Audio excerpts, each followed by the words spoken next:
اولاد پانے کے لیے مزاروں پر جانا. جو لوگ اولاد کے حصول کی خاطر مزاروں اور بابوں کے پاس جاتے ہیں ان کے بارے میں کیا حکم ہے؟ عائشہ کوہاٹ. اگر مزار پہ جاتے ہیں اور وہ مزار والے سے مانگتے ہیں، ان کا خیال یہ کہ مزار والا ہمیں اولاد دے دے گا، پھر تو وہ کافر ہو جاتے ہیں، اسلام سے خارج ہو جاتے ہیں، ان کا نکاح ٹوٹ جاتا ہے، مرتد ہو جاتے ہیں. اور اگر مزار پہ جاتے ہیں نیت یہ کہ دے گا تو اللہ ہی، لیکن مزار پہ جانے سے اللہ خوش ہو جائے گا اور ہم کو دے دے گا، تو یہ بدعت ہے. اور نبی صلی اللہ علیہ وسلم نے فرمایا ہر بدعت گمراہی ہے، کیونکہ ہمیں قرآن و سنت سے نہیں ملتا کہ اولاد مزاروں پہ جانے سے مل جاتی ہے. بے شک اللہ ہی دے لیکن نہیں ملتی. اللہ نے دعائیں مانگنے کے لیے مسجدیں بنائی ہیں، مزار نہیں بنائے. تو اس لیے اللہ سے مانگیں. زکریا علیہ السلام کو اولاد نہیں ملی، ساری زندگی اللہ سے مانگتے رہے، بالآخر اللہ نے دے دی. مزاروں پہ جانا حرام ہے، گناہ کبیرہ ہے.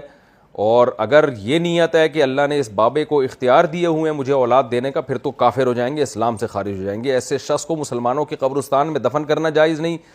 اگر حج کیا ہے تو وہ حج باطل ہو جائے گا اور نکاح بھی ختم ہو جائے گا. اور توبہ کے بغیر مر گیا تو مسلمانوں کے قبرستان میں اس کو دفن بھی نہیں کیا جائے گا. اتنی شدید وعیدیں ہیں، اس لیے اپنے ایمان کو بچائیں.